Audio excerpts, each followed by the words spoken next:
Federal government to invoke no work, no pay for striking doctors. This is this night, federal government restates support for local industry development.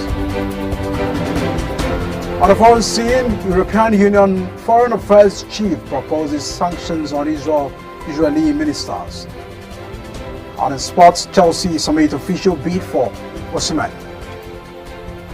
Hello and welcome to News Prime on Global Television, coming to you live from the nation's capital, Abuja. I'm Edika Michael. A quick reminder that Global Television is on DSTV channel 365 and free to air on Nigamsat. We begin tonight by telling you President Bola Tinubu has extended condolences to elder statesman and former Minister of Defense, Professor Iya Abubakar, about the passing of his wife, Ajia Abubakar. Ajia Abubakar, who was also the mother-in-law of the National Security Advisor Malam Ribadu, who passed away in Abuja at 78 years. In a statement by his special advisor on media and publicity during Galele, the president extolled the deceased for her devotion to God and dedication to family values, saying she will be remembered for her good deeds. The president prayed for God's mercy on the departed and urged her family to maintain the good name she left behind.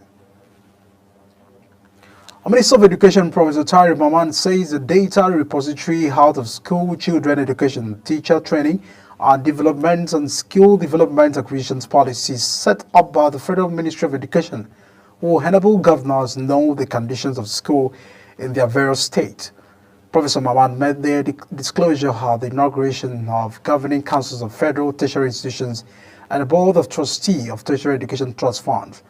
Global Television's Sharon Ajay has the details.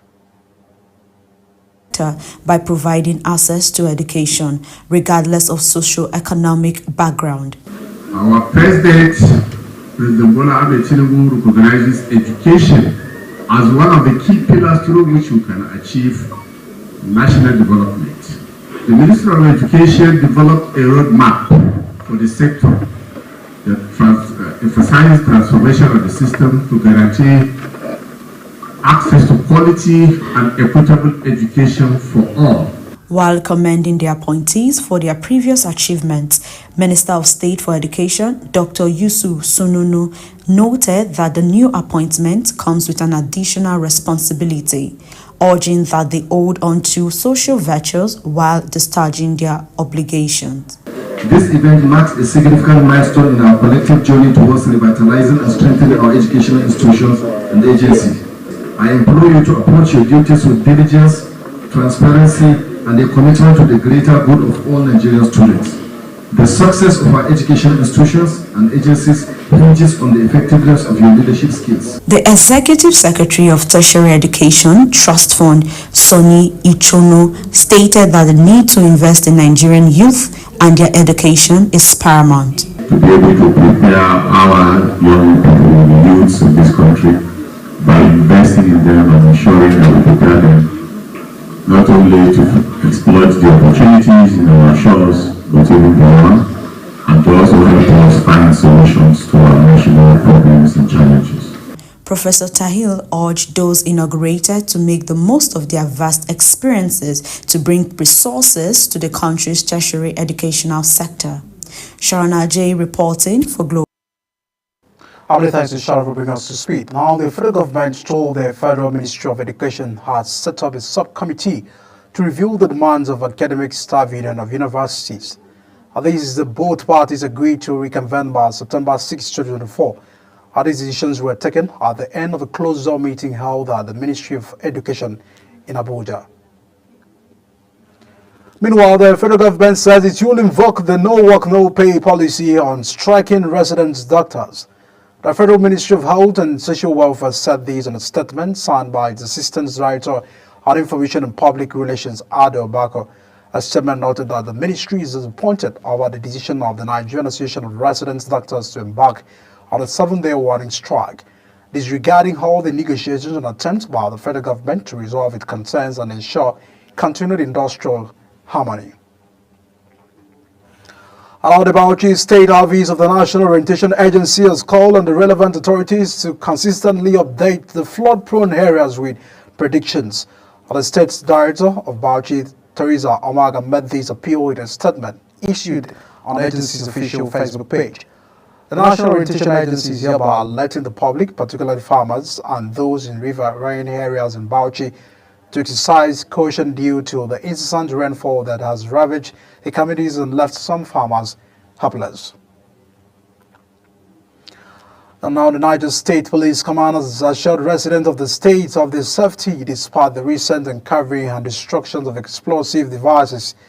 The command spokesman, Wasia Bioden, gave the assurance in a statement in which he said there was no critical threat of any kind targeted at any public area or infrastructure in the Niger State. Abiodun was reacting to the uncovering of bombs and improvised explosive devices by the police and other security agencies in some local government areas in the state, which were later destroyed. The Chief of Defense Staff, General Christopher Musa, says Nigeria must remain focused on the shared goal of creating a military that reflects the diversity and strength of the nation. General Musa, represented by the Commandant National Defense College, Rear Amira Olumaya, made this known at the 2024 Annual Defense Headquarters Gender Conference in Abuja. Kikeleme Okere has the details.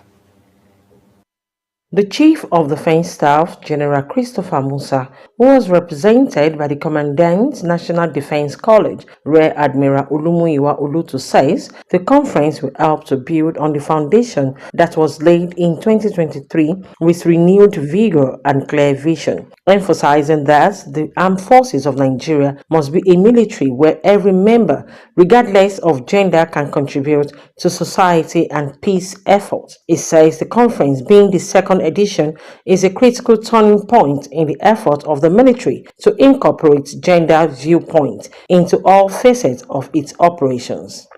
This gathering of our new annual event stands as a testament to our collective commitment to fostering a more inclusive and equitable environment within our armed forces. The former military head of state and the former chief of defense staff, General Abdusalami Abubakar retired, says the conference underscores the critical importance of addressing gender issues in the broader context of national security and defense, adding that gender equality is not just a moral imperative, but a strategic necessity that enhances personal effectiveness and position.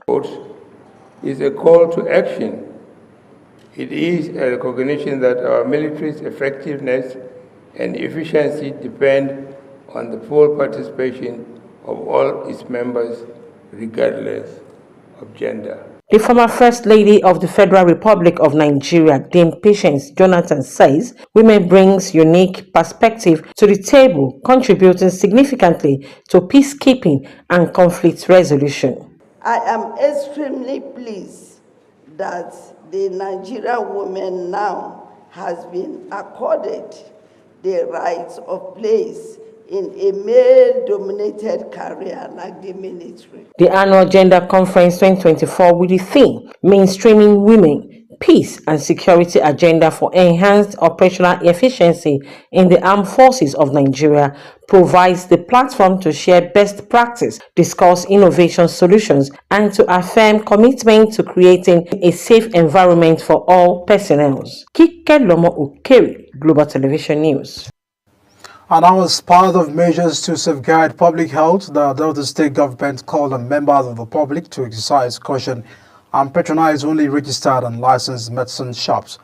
The Delta State Commissioner for Health, Dr. Joseph Onajema, made the call during an ongoing field monitoring exercise of the state's task force on counterfeit and fake drugs and on unwholesome processed food in Sapele. Represented by the chairman of Delta State Task Force on counterfeit and fake drugs and unwholesome processed food, Ese Ekulemo, the commissioner stated that from its numerous inspections conducted so far in 2024 alone, over 50 illegal medicine shops has been closed down.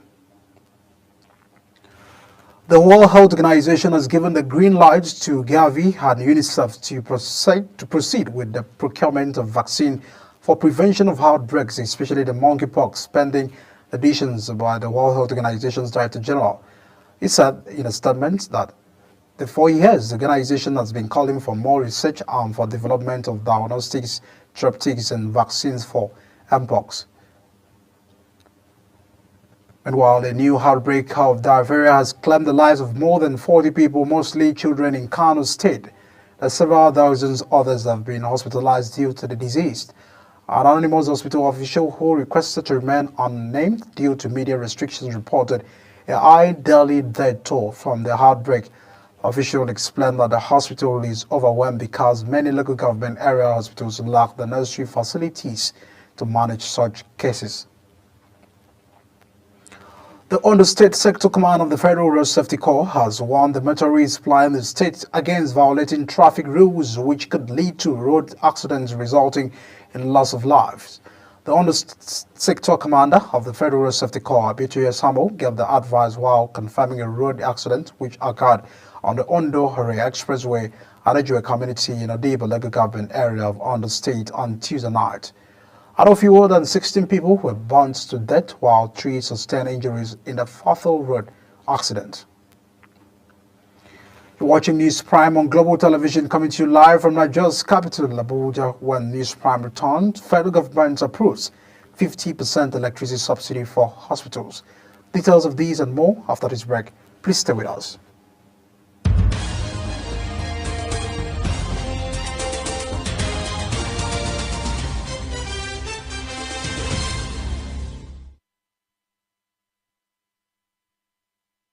Many thanks for staying with us on News Prime. And now to business news tonight. In its ongoing efforts to combat crude oil theft in the Niger Delta region, the Nigerian military has called for deployment of accurate metering systems by international oil companies operating in the area to ensure greater transparency. The Director of Defense Media Operations, Major General Edward Buba, made this call while addressing newsmen in Abuja. Kikale Makere has the details. The Director of Defense Media Operations, Major General Edward Buba, stressed the importance of the cooperation from stakeholders in the oil sector, as well as support from local communities to fight crude oil theft in the country. General Buba reiterated that the military will continue to enforce the prosecution of individuals involved in the crude oil theft, recognizing this as a crucial aspect of protecting the nation's wealth. Was to improve our surveillance of the pipelines and the oil infrastructure within the Niger Delta region. You know that we as military don't prosecute, but we will monitor to see that when persons are arrested and handed over, those cases go through to the very end. He further stated that troops in the various theaters of operations across the country recorded significant successes, including recovery of assorted ammunition and destruction of 94 wooden boats and the dismantling of 339 illegal refining sites. To this end, we have prioritized targeting the terrorist leaders, their commanders, their foot soldiers, as well as their collaborators. Already we have declared that all these group of persons, their leaders, their commanders, their agents are all dead men walking. General Buba, who assured that the operations are being intensified nationwide with a focus on defeating and dismantling terrorist threats, urged Nigerians not to relent in providing security agencies with prompt and credible information to help win the war against insecurity. Kikale Makere, Global Television News. Well, the federal government has reiterated its dedication to supporting and strengthening legal industries and lightening their crucial role in driving economic growth and development. Our Minister of State for Petroleum Resources, Heineken Labori, made this commitment during an inspection visit to Amal Tech Limited, an indigenous hardware manufacturer based in Abuja. The federal government has approved a 50% subsidy for electricity consuming hospitals across the nation. And this follows the promise by the Minister of Power, Adebayo Adelabu, that the federal government will subsidize electricity in hospitals and universities, even if they are on Band A feeders. The Minister of State for Health and Social Welfare, Dr. Tunji Alhassan, announced that the federal government has approved a 50% electricity subsidy for public hospitals. And now Governor Peter Mbah of Enugu State inaugurated a committee to oversee the implementation of the new national minimum wage in the state.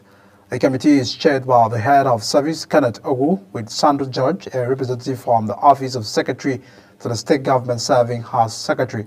Mbah gave the committee a maximum of 1 month to submit its report. The Nigerian Exports Promotion Council reported that non-oil exports generated $2.7 billion in the first half of 2024, representing a 6.16% increase for the $2.5 billion recorded during the same period in 2023.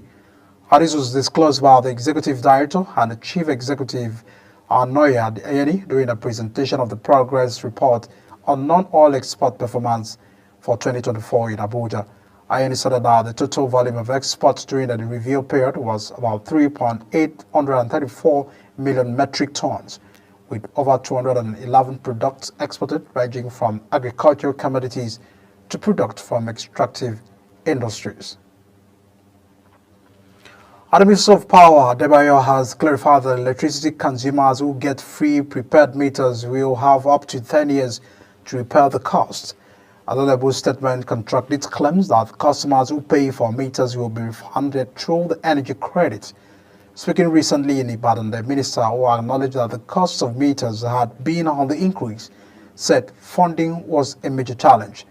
According to Adelabu, the federal government will fund the meter procurement through the different initiatives while the customers pay back over time.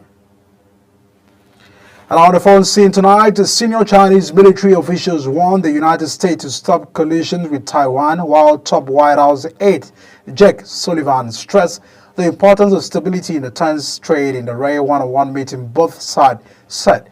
The civilian arrived in the Beijing, the first United States National Security Advisor to visit China since 2016, about 3 days of talks with Foreign Minister and all the high-ranking officials.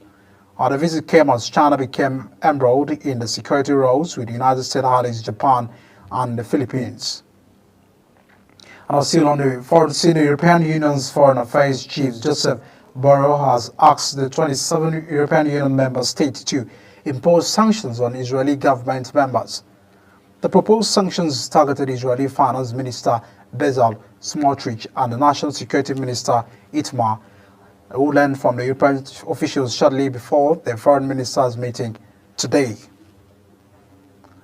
And out of sports, Chelsea have finally submitted a formal offer for Victor Osimhen after several months of Napoli striker being linked with the Premier League.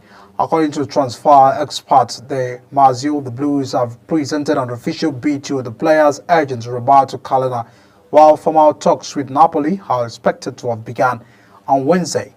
Osimhen has already informed Napoli of his desire to leave and remains to be seen if all parties can reach an agreement before the August 31st transfer deadline.